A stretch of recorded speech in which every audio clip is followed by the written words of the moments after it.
సమకూర్చుకోవడం అనండి అది జరుగుతున్నట్టు కనిపిస్తుంది. సార్ మధ్యాహ్న భోజనంపై దాడి గరికపాటి మాటలు పేదలని అవమానించడం అని చెప్పి విపరీతంగా ట్రోల్ అవుతుంది. ఇది ఒక షాకింగ్ అండి. మాయాబజార్లో ఒక డైలాగ్ ఉంటుంది, శకుని అంటాడు, మీరు ఉద్దండ పండితులే కానీ మీకు ఉండవలసిన ఇది మాత్రం లేదని.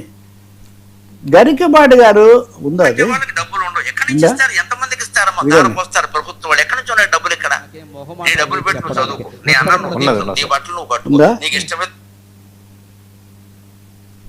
ప్లే చేయండి వాయిస్.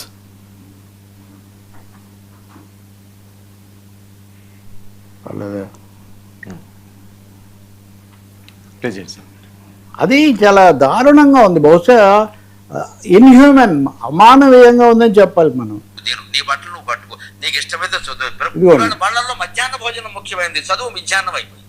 చదువు ఎవడికి అక్కడ భోజనంలో గుడ్డెట్టారా, గడికి గుడ్డెట్టారా, అన్నం తినేవాడు గొడుగుడు పెట్టడం ఏంటంటే బుద్ధి ఉందా లేదా? చదువుకోమని లేకపోతే ఎడిపోమని చెప్పాలి. గొడుగుడు కోసం వస్తావు నువ్వు. ఈ గుడ్లు లెక్క రాయాలి మాస్టర్లు, వాళ్ళ కర్మ కాలిపోయి. చదువు చెప్పక్కర్లా, ఎన్ని గుడ్లు వెళ్ళాయి, ఎన్ని గుడ్లు మిగిలాయి, ఎన్ని గుడ్లు మధ్యలో బేలే, ఎన్ని గుడ్లు ఈ మాస్టర్ తినేసాడు. ఇంక వీడు చదువు ఎందుకు చెబుతాడండి? అసలు పిల్లలకి భోజనం పెట్టడం ఏంటంటే వాళ్ళ భోజనాలు వాళ్ళు తెచ్చుకోవలేదు, మానేమానండి. అంటే పిల్లలకి భోజనం పెట్టి పుస్తకాలు ఇచ్చి యూనిఫార్మ్ ఇచ్చి ఇన్ని ఇస్తే వాడు చదువుతాడా? శోభనం పెళ్లి కొడుకులో మంచం ఎక్కువ కూర్చుంటాడు. ఎందుకు చదువుతాడు? విద్యార్థికి ఎన్ని సౌకర్యాలా అవసరమా? చదువు రావట్లేదు ఎవరికి, భోజనాలే వస్తున్నాయి. పైగా అందులో బల్లి పడింది, పిల్లి పడింది, పడదా? ఆ వండి పెట్టే వాళ్ళకి డబ్బులు ఉండవు, ఎక్కడి నుంచి ఇస్తారు, ఎంతమందికి ఇస్తారమ్మా, ధార పోస్తారు ప్రభుత్వం వాళ్ళు, ఎక్కడి నుంచి ఉన్నాయి డబ్బు? సార్ విద్య నిగూఢ గుప్తమగు విత్తమ రూపము పురుషాలకి విద్య యశస్సు భోగకరి విద్య గురుండు విదేశ బంధుడు విద్య నృపాల పూజితము విద్య నెరుంగని వాడు మర్చుడే. పండితుల వారు కాబట్టి మనం భర్తృహరి గారిని గుర్తు చేసుకుంటే విద్య వల్ల ఎన్ని కలుగుతాయని, ఎప్పటి నుంచో విద్య లేని వాడు వింత పశువు ఇవన్నీ ఉంటే విద్య నేర్పడానికి వాళ్లకు మధ్యాహ్న భోజనం పెడితే నీకేం పని అంటున్నా. ఈ పాండిత్యం ఏం పాండిత్యమో నాకు నిజంగా తెలియట్లేదు, కొంచెం బాధ కూడా కలుగుతుంది. ఈ విఘ్నత లేని, ఇంగితం లేని, మనుషుల పట్ల కనికరం లేనటువంటి పాండిత్యం, అది ఏం పాండిత్యం అండి? పేదలకు మధ్యాహ్నం భోజనం ఎందుకు పెడతారు సార్? ఇంట్లో అలా నవరస భోజనాలు ఉన్నవాడు ఎవడైనా కానీ స్కూల్కి వస్తాడా సార్? ప్రపంచవ్యాప్తంగా అధ్యయనాలు జరిగినవి, భారతదేశంలో జరిగినవి, మరీ ముఖ్యంగా తమిళనాడులో ఎంజి రామచంద్రను, ఆంధ్రప్రదేశ్లో ఎన్టీ రామారావు గారు మధ్యాహ్న భోజనం ప్రవేశపెట్టి పిల్లలకు తిండి లేక పంపలేకపోతున్నారు, కూలి పనికి పంపుతున్నారు. తిండి లేకపోతే స్కూల్లో అన్నం పెడతారని తిండి కోసమన్నా పంపిస్తారు. చదువుకున్నారు సార్ అనేక మంది, మధ్యాహ్న భోజనం తిని చదువుకున్న వాళ్ళు ఉన్నారు. మహాపండితులు మనలాగా రకరకాల వేదికలు లేకపోతే వైభోగాలు చూసిన వాళ్ళు ఉండొచ్చు, కానీ ఈ మధ్యాహ్న భోజనం తిన్న వాళ్ళందరూ గుడ్డు గాడిద గుడ్డు ఏంటి సార్? గుడ్డు పౌష్టికాహారము, ఎగ్ చాలా అవసరమని అందరు చెప్తే అసలు మీరు ఊహించగలరా వర్మ?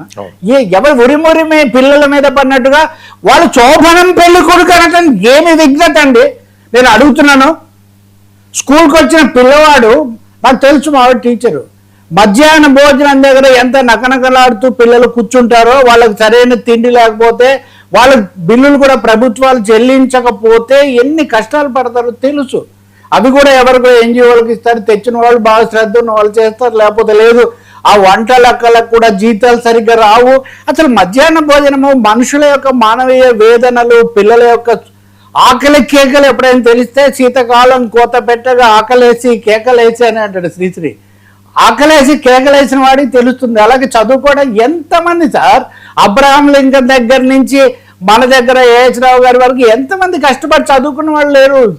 తిండి పెడతావా? గుడ్డు అంటే గుడ్డు మీద కోపం ఇక్కడ అంటే శాకాహారం కాదు గుడ్డునే అన్న కోపమా? గుడ్డు గాడిద గుడ్డు ఏంటి సార్? గాడిద గుడ్డు నిజంగా వర్మ చాలా అమానవీయంగా ఉంది, అమానవీయంగా చాలా అజ్ఞానమని కూడా చెప్పాలి. రెండోది కనీసమైన అధ్యయనము, సామాజిక వాస్తవాలు ఏమాత్రం తెలియనటువంటి ఒక దురహంకార పూరితమైనటువంటి, పేదరికాన్ని అవమానించేటటువంటి ప్రభుత్వాల యొక్క బాధ్యత కనీసంగా ప్రజాస్వామ్య స్ఫూర్తితో గుర్తించలేనటువంటి పండిత గర్వం తొణకిసలాడుతుంది. దీంట్లో ప్రభుత్వాలు అన్నం పెట్టాలా, పెడతాయి, పెడుతున్నాయి కూడా. ఇంకా మేము ఎగ్ కాదు ఇంకా దాంతోపాటు పౌష్టికాహారం పెడతాము అని చెప్తుంటే ఈవెన్ పెద్ద పెద్ద వాళ్ళకు ఎందుకు పెడతారు సార్? కార్పొరేట్ ఐటీ కంపెనీలో కూడా పెడతారు. ఎందుకు పెడతారు? అనేక కారణాలు. పిల్లలు చదువుకోవడానికి చేయమంటే నిజంగా చదువును గౌరవించే వాళ్ళు ఎవరు? చదువుకోవటం కోసం వాళ్ళకి పెడితే వాళ్ళని అవమానించటము ఇదే పని అంటే మరి 16 లక్షల కోట్లు 20 లక్షల కోట్లు కార్పొరేట్లకు ఇస్తున్న వాళ్ళని ఏమో అనవే? వాళ్ళు స్పాన్సర్స్ మనకు. కాబట్టి ఇది చాలా దారుణమైంది. ఆయన ఈ మాటలు ఉపసంహరించుకోవాలి. మధ్యాహ్న భోజన పథకాన్ని గురించి మధ్యాహ్నం విద్య అయిపోతుందంట. మధ్యాహ్న భోజనం వల్లే స్కూళ్ళల్లో చేరడము చదవడము పెరిగిందని చాలా అధ్యయనాలు చెప్తున్నాయి. దీని మీద ఒక డిబేట్ పెడితే కూడా నేను చెప్పడానికి సిద్ధంగా ఉన్నాను. గుడ్డు పెట్టడము అవసరము. భారతదేశంలో 84% మంది దాకా పిల్లలు తల్లు పౌష్టికాహార లోపంతో బాధపడుతున్నారు. వాళ్ళ గుడ్డు చాలా అవసరము. డబ్బు లేదు, మనకు తిండి లేదు, పప్పు ధాన్యాలు లేవు. కాబట్టి ఏం మాట్లాడుతున్నారని అప్రస్తుతమైన అసందర్భమైన అసాంఘికమైన అమానవీయమైన అవాంఛనీయమైన అవగాహన రాహిత్యం ఇది. చాలా దీని వెంటనే పండితులు కాబట్టి చక్కదిద్దుకుంటారని మనం అనుకోవాలి. అలాగే చప్పట్లు కొట్టిన పెద్దలు పిల్లలు శోభనం పెళ్లి కొడుకులాగా వస్తారంటే ఏం భాష వాడుతున్నామో అలాంటి వాటికి చప్పట్లు కొట్టొచ్చో లేదో ఒకసారి ఆలోచించండి. పేదలకు పెట్టే సంక్షేమ పథకాలు భిక్షం భిక్షం భిక్షం భిక్షం అని కూడా అన్నారు వాళ్ళు. పెద్దవాళ్ళకైతే భిక్షం, మామూలు వాడికైతే బిచ్చగాడు. సో బిచ్చం ఏదో అంటున్నారు. పేదరికాన్ని పరిహసించకండి సార్, పేదలను అవమానించకండి, ఆకలిని అవమానించకండి మరి ముఖ్యంగా. కాబట్టి లేదు మీరు ఎవరికైనా చెప్పి భారీగా అందరికీ నేనే భోజనం పెట్టిస్తాను, దాన్ని పెట్టించండి. అంతేగాని స్కూళ్ళని పెట్టినేయండి. స్కూల్లో నేను చెప్తాను, నాకు అంగన్వాడీలు వంటలక్కల సంఘాలు తెలుసు, వాళ్ళకి జీతాలు ఇవ్వండి. అలాగే ఎవరికో చెప్పకుండా సరైన పద్ధతిలో చేరనివ్వండి. కూర్చొని తినడానికి కూడా చాలాసేపు సమయం ఉండదు సార్. చాలా నిజంగా ఆవేశం కాదు కానీ బాగా ఆవేదన కలుగుతుంది. ఎందుకు ఇటువంటివి మాట్లాడతారని కొంతమంది అనుకుంటారు కదా, ఏదో మనము దీనికోసం మాట్లాడతామని. కాదు సార్, అది ఒక సోషల్ రెస్పాన్సిబిలిటీ.